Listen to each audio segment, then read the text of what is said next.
One of the creepiest encounters with Dogman was a story I heard out of West Virginia. Now, there was this man named Fred.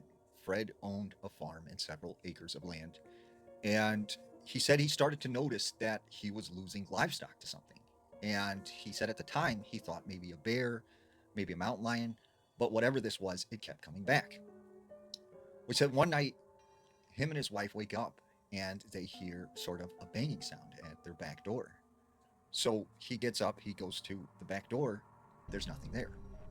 And he said, for several months, every night something kept waking them up being at the back door. Well, he said one night he happened to be in his barn and he was, working on his tractor. And he said all of a sudden his dog runs into the barn and just hides and is scared of something.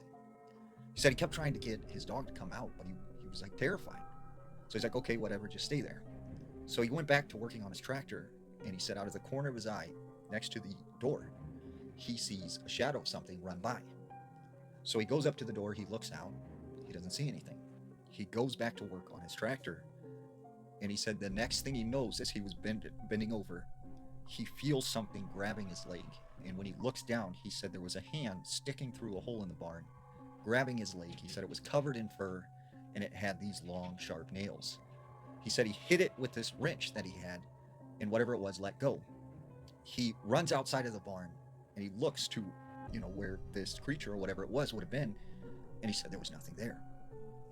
So he searched the whole entire area, and he said he couldn't get his dogs to pursue this, whatever it was. They were terrified.